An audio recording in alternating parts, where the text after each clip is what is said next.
আসসালামু আলাইকুম, কেমন আছেন সবাই? আপনাদের সবাইকে স্বাগত জানাচ্ছি মাই সিস্টার্স অ্যানাদার নিউ ব্লগে। নিউইয়র্ক থেকে সেকেন্ড ডে আজকে নিউইয়র্কে আমাদের। তো আমরা ব্যাটারি পার্কে এসেছি, এখান থেকে আমরা স্ট্রেচ অফ লিবার্টিতে যাব। তো আমরা শুক্রবারের জন্য ওয়েট করছি, কাছাকাছি শুরু হয়েছিল শুক্রবারের জন্য। ওরা একদিকে আমরা একদিকে, আমরা খোঁজার চেষ্টা করছি। স্ট্রেচ অফ লিবার্টি দেখা যাচ্ছে দূর থেকে। তো আমরা এখন পার্কের এখানে, তো দেখি ওদেরকে খুঁজে পেয়ে তারপর আমরা যাব লিবার্টিতে। তো সি ইউ দেয়ার ইনশাল্লাহ। এখানে যেখানে দাঁড়ানো সেটা হচ্ছে এটা দ্য কোরিয়ান ওয়ারের একটা স্ট্যাচু। এখানে লেখা আছে এটা ওয়ারটা হয়েছিল 1950 থেকে 1953। তো এখানে কোন দেশের কতজন মারা গিয়েছে, কতজন মিসিং সব এখানে লেখা, বা কোন কোন দেশ এখানে পার্টিসিপেট করেছিল এই ওয়ারে। আমি দেখছি Thailand, turkey, United kingdom, United state of America, Republic of Korea, Australia. তো কোথাকার সব কিছু এখানে লেখা, সব দেখা পাওয়া গেল আপনাদের। আমরা এখানে টিকিট কাটলাম, শুভ ভাই করলো। হ্যাঁ, আমরা এখন যাচ্ছি ফেরির উদ্দেশ্যে। প্রথমে হবে সিকিউরিটি চেক, তারপরে আমাদের ফাহিম।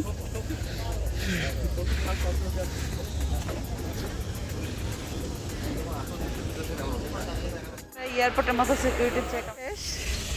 এখন আমরা যাচ্ছি ফেরির দিকে।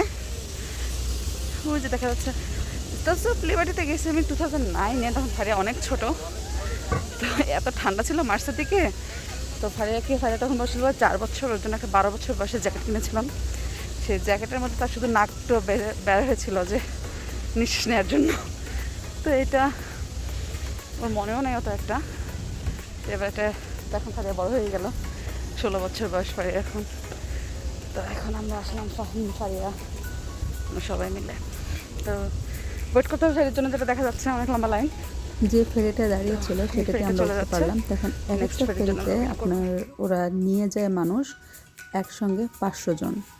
তো আমরা যাচ্ছি ওই রুফটপে, সেখান থেকে একটু ভালো করে দেখার জন্য আমরা সেখানেই যাচ্ছি উপরে।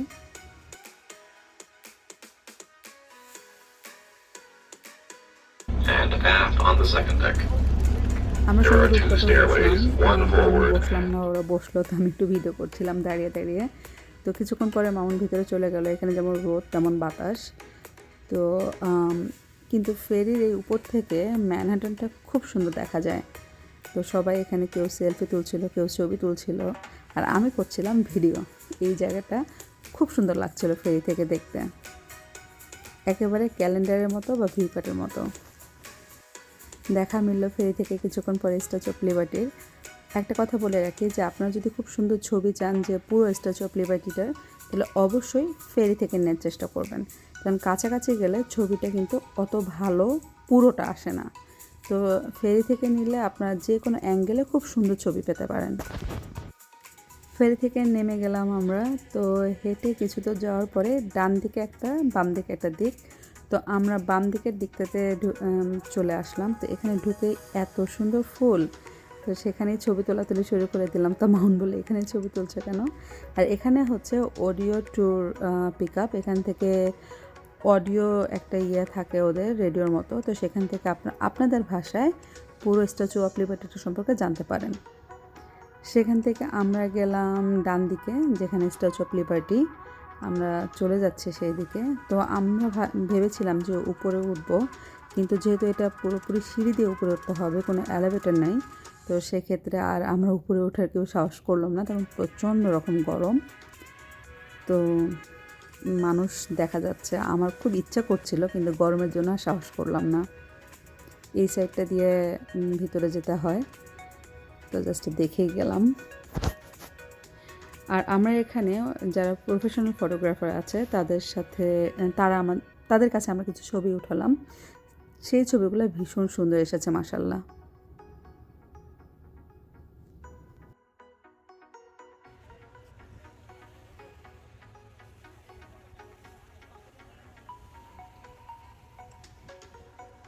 পার্কের এখানে বসলাম সবুজ ঘাসে।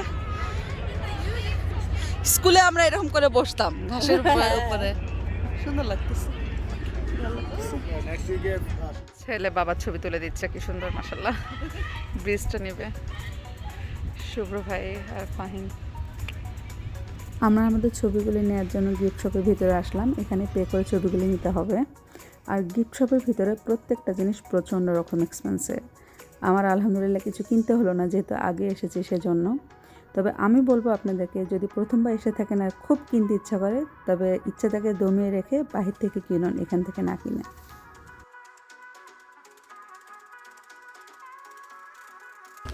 এই জায়গাটা আমি বের হয়ে যাচ্ছিলাম, যেটা আমাদের সবাই আসছে দেখে মনে করলাম চলো যাই। স্টেজ অফ লিবার্টি মিউজিয়ামে এটা। তো দেখি ভিতরে কি কি আছে। একটা মিউজিয়াম, একটা মিউজিয়াম।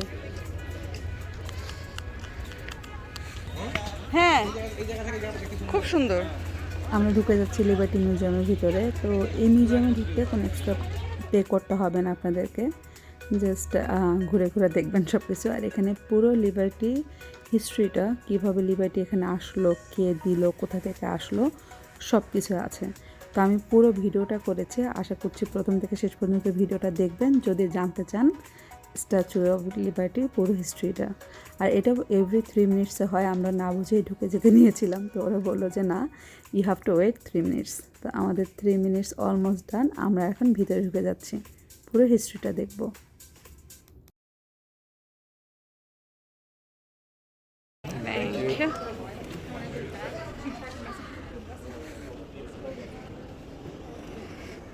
আমরা বসি।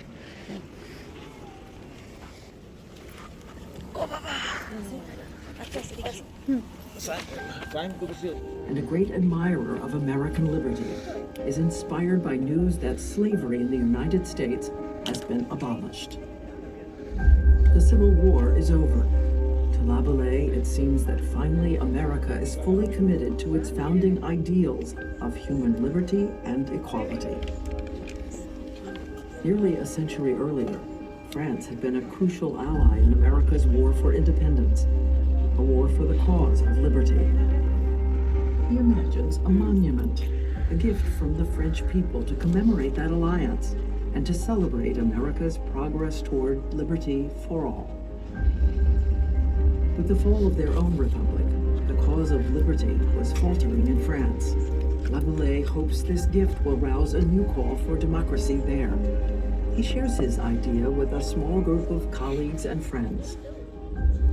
Among Laboulaye's most enthusiastic supporters is Frédéric Auguste Bartholdi, a talented Parisian sculptor. He is fascinated by the colossal monuments of antiquity and the powerful impact of using figures of immense scale to express enormous ideas.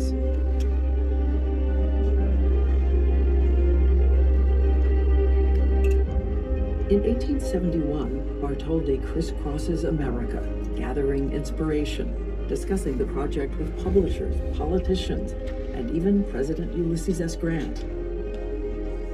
He searches for the perfect site and finds it, Bedloe's Island, just a tiny speck of land in New York Harbor. But to the artist, a dramatic stage for the colossal statue he'd begun to envision. New York Harbor, one of the busiest in the world, teems with international trade and an increasing flow of immigrants drawn to and fueling an unprecedented surge of industry and wealth in the wake of the Civil War. Every ship coming and going will pass the statue in the harbor. New York has become the very gateway to the New World and the freedom America has come to represent. Laboulaye sets the project in motion. Authorizing the president to designate and set apart a site for the colossal statue in the harbor of New York. He secures permission to place the statue on Bedloe's Island and launches a massive fundraising effort.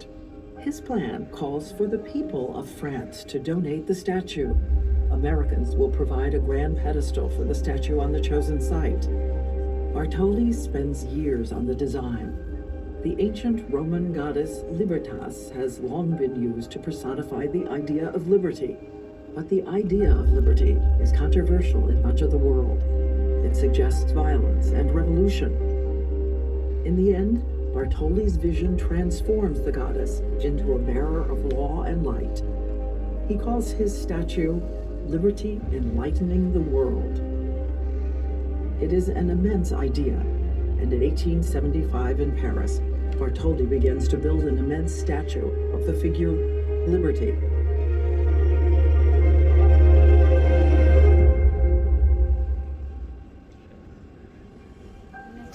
এটা 3টা part. Working from Bartholdi's final model of the statue, just 4 feet tall, the sculptor and his team of skilled artisans began to create a statue that will be 151 feet tall. They make thousands of measurements in order to fashion accurate, full-scale plaster casts of the statue's individual parts. They build 300 wooden forms that follow every contour of the plaster models, then use the forms to hammer sheets of copper into shapes that will fit together like gigantic puzzle pieces. The epic puzzle takes more than 5 years to complete. Bartholdi stokes public enthusiasm whose showing is a work in progress in the United States and Paris. He sells tickets for tours of his workshops. Meanwhile, the sculptor has engineering problems to solve. The statue's copper skin weighs more than 179,000 pounds. Liberty cannot stand without internal structure. For this, Bartholdi turns to the brilliant Alexander Gustave Eiffel, later famed for what Americans call the Eiffel Tower. Paris, 1881. The full statue begins to rise up, towering over the neighborhood surrounding the construction yard. By completion, more than 300,000 people have come to behold her. Dignitaries, artists, writers, and everyday gawkers, all stunned by her scale and stirred by the power of the ideas she conveys. Bartholdi's crew disassembles the statue and packs it in more than 200 crates for its voyage across the Atlantic. With its heavy load, the ship plows through storms and high winds and nearly capsizes. But on June 19, 1885, the French ship is there, enters New York Harbor, met with enormous fanfare and a naval parade.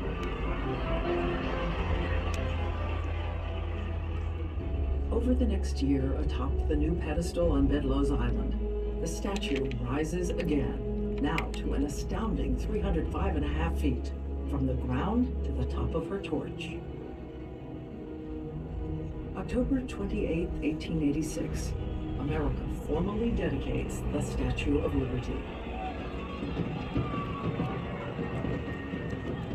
Visitors experience what is perhaps Bartholdi's greatest stroke of genius. They can go inside the statue.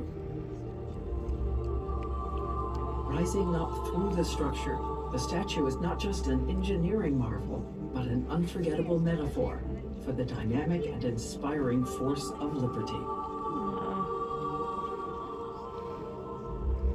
Visitors see the world as Liberty sees it. The statue lifts a torch of hope, lighting the way to possibility, to the promise of liberty and justice for all.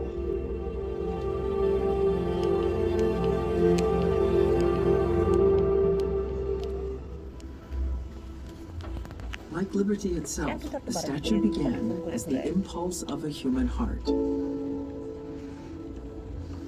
The Statue of Liberty is at once an emblem of America's highest ideals and the deep ironies of our history. Broken shackles at her feet, but the legacy of slavery still very real in 1886 as the statue is dedicated. Human justice and equality guaranteed by the Constitution, but only a minority of Americans are allowed to vote. In the New York Harbor, she quickly becomes an icon for America and begins to gather layers of meaning as the United States rises to power and prominence in the world. Her light inspires hope in the hearts of millions of immigrants from everywhere on Earth. She sees American troops off to war and welcomes them home. The ideals for which she stands resonate far beyond this harbor. She becomes an icon for something far beyond America. She stands for the ageless human yearning to live free. She stands for the belief that we are all born with the right to express the impulse of a human heart. She stands for the freedoms of life, liberty, and the pursuit of happiness, and for the laws that guarantee those freedoms for all. That is the hope that speaks to the ages. That is liberty enlightening.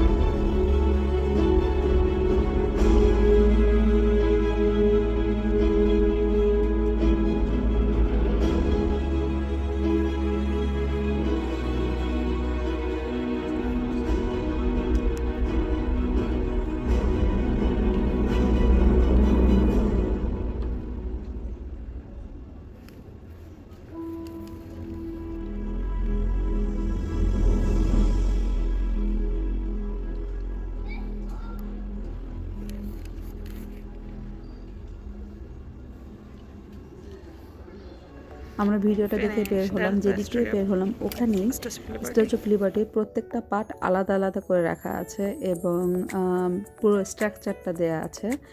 তো এখানে যে পাটা একদিকে কান দেখলাম আমরা, তো এখানে হচ্ছে পুরো স্ট্রাকচারটা, যেখানে হচ্ছে কিভাবে সিঁড়িটাও উপরে গিয়েছে। তো এটা দেখে আরও ভয় পেয়েছি যে না, উপরে না যায়নি, ভালোই হয়েছে। তো এখন পুরোটা হেঁটে হেঁটে উঠতে হবে, আর এই গরমে অসম্ভব। যদিও ফ্লোরিডা থেকে গিয়েছি তারপরেও। তো এখানে আরও অনেক কিছু মানে ছোট ছোট স্ট্যাচু অফ লিবার্টি রাখা, আর ওই দিকে যে মশালটা, সেই মশালটা রাখা। তো এখানে অনেকে ছবি তুলছে, তারপরে হচ্ছে ঘুরে ঘুরে দেখছে। তারপরে এই সাইডে আছে হচ্ছে লিবার্টির যে শুধু মুখের আদলটা, ওইটা।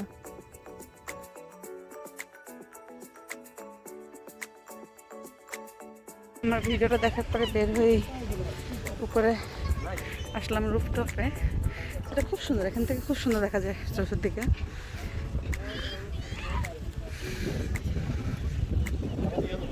মানে সিঁড়িও আছে, এলিভেটর আছে, দুইটা আছে। তো আমরা সিঁড়ি দিয়ে আসলাম, তো এখন একটু হাঁপাচ্ছি।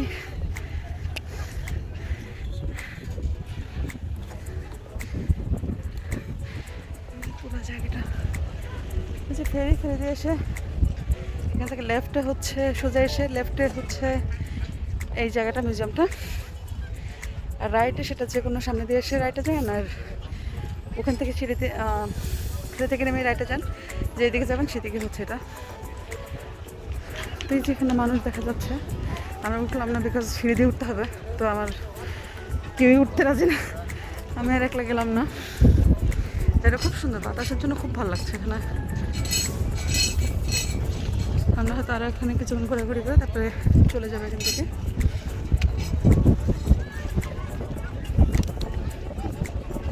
ঘোরাঘুরি শেষ, এখন চলে যাচ্ছি আমরা স্ট্যাচু অফ লিবার্টি। আজকের মতো আলহামদুলিল্লাহ, মানে কতদিনের জন্য জানি না। তো এই তো আর কি, আজকে এখানে ইতি আলহামদুলিল্লাহ। তো ভালো একটা সময় পার করলাম, শুক্র আলহামদুলিল্লাহ। বেশ লম্বা একটা লাইন ফেরির জন্য মনে হচ্ছে, ওয়েট করতে হবে হয়তো অনেকক্ষণ। দেখি কি অবস্থা। হেসে যাচ্ছে।